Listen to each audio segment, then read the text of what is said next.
Yo, what's up, everybody? It's been a while. I posted that deadlift video a little bit ago, but it's been a while since we've done a video game video or talked some video games or Pokemon. So here's my face.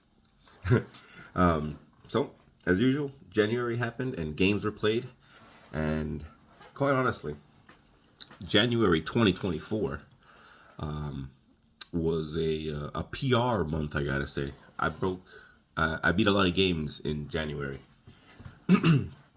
So, first game I would say that I beat is Hotline Miami, which is a digital game. I'll find a game, a snapshot or something like that, and I'll post it right there. So I beat that like second week of January, I think.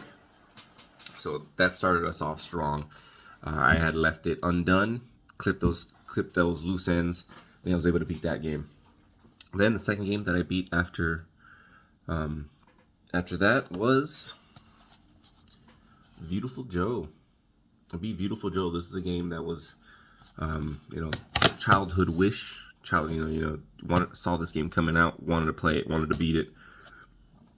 I can confidently say, if I got this game as a kid, I would not have been able to beat it. I would have been just even more angry. It is tough. As I do with everything, I put it on the hardest mode, and then I try to beat it on the hardest mode, and I got, 40% of the way in, and I got murked. It's hard. So then I had to go back and play it all over again through the kids mode, because it insults you. There's kids and adult mode. So I was able to beat this game. Beautiful Joe. This game is crazy. It is Henshin a Go-Go, baby. It's unique. You get to play a Power Ranger, but you're a Time Lord, which, anytime you get to manipulate time, is you already become super powerful. So, Beautiful Joe. It was a tough arcade side-scroller beat-em-up game, but you get a lot to manipulate. When you finally slow down and play the game, I guess as intended, or at least try to enter Ultra Instinct, where you're just trying to see the moves coming and then react accordingly without thinking. It's doable, but it doesn't take much for you to lose it all. So Beautiful Joe, if you're into collecting or if you emulate, you know who you are. Play this one, beat this one. It's fun. It's the story. It shamelessly sets up the second game.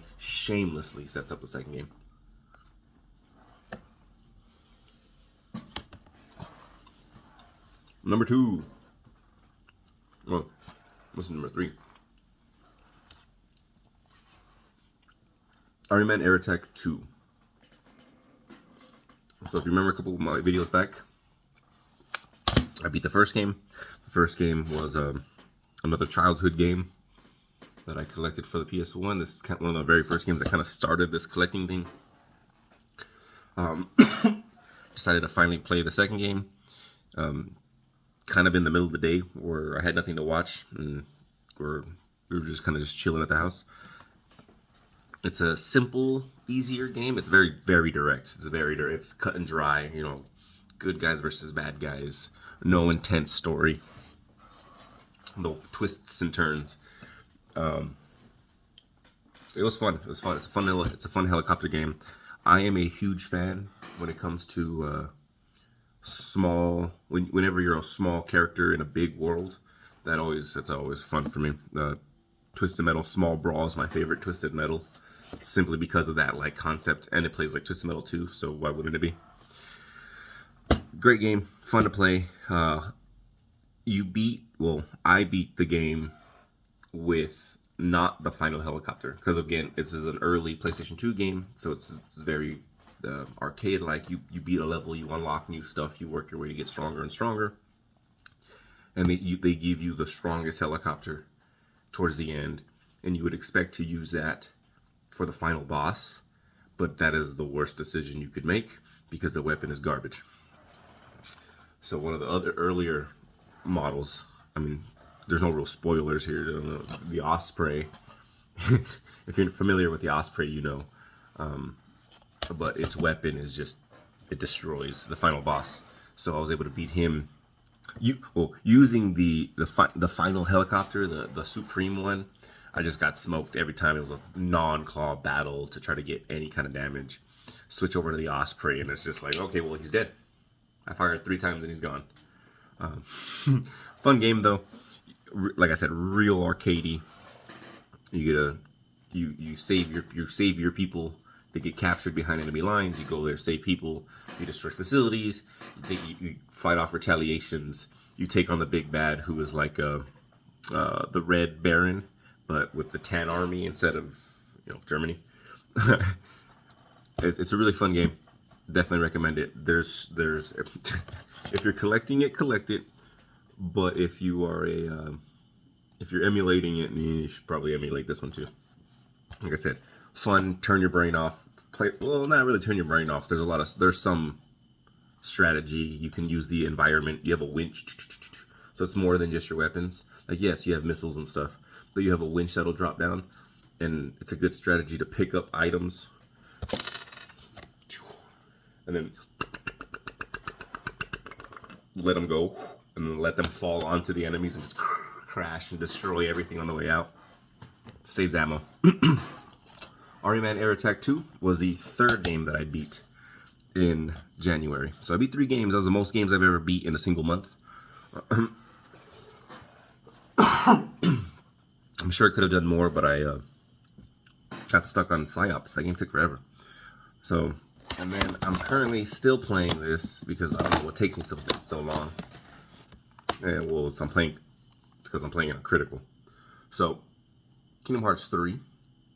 I'm hot take right here. The people who hated on this game, I don't get it. I don't understand. I'm enjoying my time. Got nothing against it. I got it on critical mode, so I did get it after all the updates. So it could be that. But I really don't understand why it got hated on so much. It was never going to live up to the expectations of like 12 years. But it's still good. I'm still enjoying my time. I'm not done with it yet. I'm towards the end of it though. But I don't understand. It's Kingdom Hearts. It's Kingdom Hearts. This game, however, it's fun. It's fun. The worlds are smaller. It does feel like the worlds are bigger but smaller at the same time. So it's weird. Toy Story is like the biggest world that we've been into. But again, it's because you're a tiny creature in a big world. I just beat the Hero Team 6 world, and it was alright. You get skyscrapers and stuff, which is cool, but it still feels relatively small. There's only like two areas. There's the city that's broken up into 2 areas, and then you're in the garage, the other areas. So those are the 4 games that I played and beat in January. Beautiful Joe is probably my favorite, just to have it done with, because it was intense, it was hard, it was grueling. Completed the Childhood Trilogy, or the Childhood Saga. There's no 3rd one. But I do collect the RE-Man games. I have most of them on the PS1. And I'm still working on this one. It's going to be a while till I beat it, but when I do, I will. You definitely know about it. But I'm playing on critical mode. That's the newest difficulty. I think I said something wrong on the last video.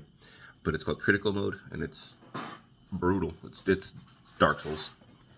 But this is a game that I picked up recently. Kind of add this to the end of it. I picked it up in January, and I truly only picked it up for one reason, and it's because of the voice actors. Hold on, let me get this off real quick. Because of the voice actors who were on it. It is Patrick Stewart, so it's Patrick Stewart, the Professor Xavier, and Michael Clark Duncan. And I saw Michael Clark Duncan, and I immediately picked up the game because he didn't do any video games that many video games that I can remember. Damn, come on.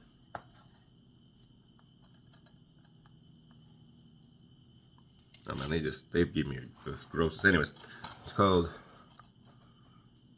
Demon Stone, and that was the thing I saw. I just saw this, And I was like, let's see that. And I picked it up and I grabbed it. And I was like, oh, that's different. Well, looks like Okami has like that similar Okami color scheme. So I was like, oh, that's cool. And then, I've been playing doing some Dungeons and Dragons with my friends. So then I picked this up, and it says a fighter, a rogue, and a sorcerer. I'm like, all right, cool. And my class is a fighter. So like, okay, cool. You already got me the first 2 words. So, reading the back, this is a fighter, a rogue, a sorcerer, 3 warriors on a fateful journey of redemption. So, all right, that's a good hook. Switch characters on the fly to control them all as you battle an onslaught of vicious enemies. Starring the voices of Patrick Stewart and Michael Clark Duncan, this cinematic saga features exceptional pick-up-and-play combat, from one-on-one fighting to colossal melee attacks. So, I was like, okay, all right. So that's the back of it.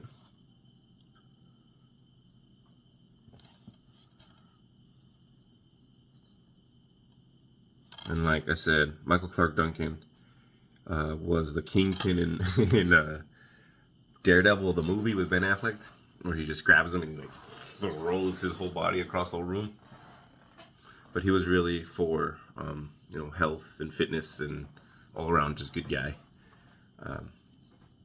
But I was like, oh, you don't really see his voice in video games. I don't remember, I haven't come across a game that has his voice in there. Patrick Stewart does everything, so you can't really get too excited. But Michael Clark Duncan was like, gotta pick it up. So it's cool. I'm excited for this. It's a Forgotten Realms, and I think Forgotten Realms is a D&D because it's Wizards. Oh yeah, there it is. It's a Dungeons and Dragons game. So I was already sunk in from the beginning. So that was January. I hope you guys played video games in January. And I hope you guys beat some video games in January.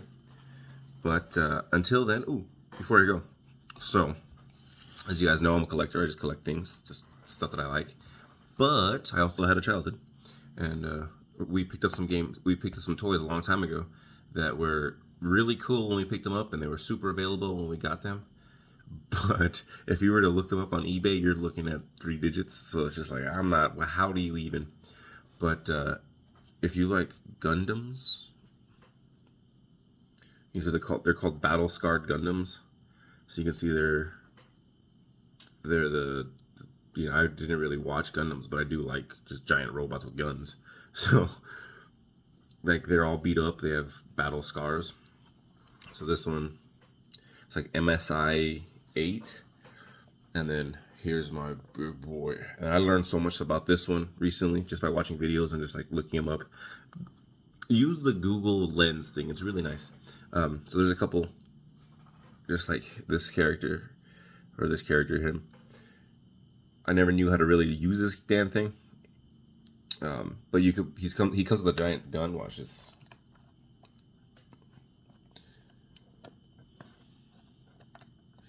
He has a giant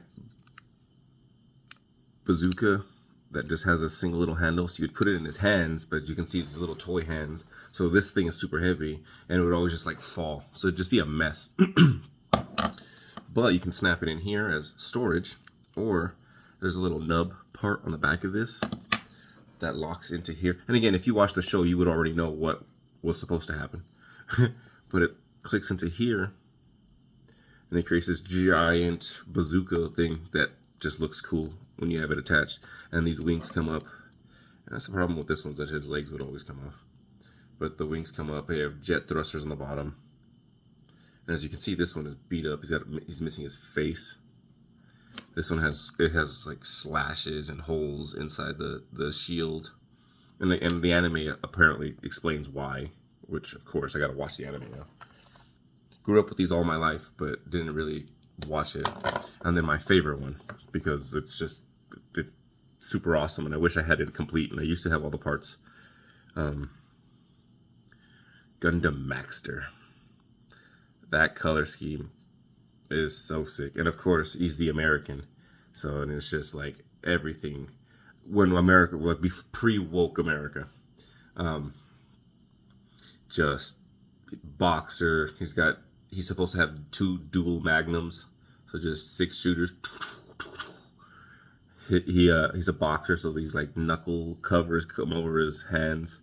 This comes down, covers up, so that he can shoot his gun. Then these in the show will pop off and then cover his fists and turn into like huge gauntlet cestist style moves. But he's like ultimate, what Japan thinks America is, like super racist America. But Gundam Maxter by Chibit. He's piloted by Chibity. Chibity Crockett is his name. It's a horrible name, but he's like a boxer, shooter. He goes hunting and stuff like that. So loud, obnoxious American. But doesn't he look like All Might could pilot him too? So yeah, he's easily my favorite one. I never got into like the building Gundams, but I would not mind having a pristine Gundam Maxter chilling about. All right. So yeah, if you have a completed version of that Gundam, it's like $150 in box. So it's crazy. Same thing for this big one with the bazookas and stuff. You know the one.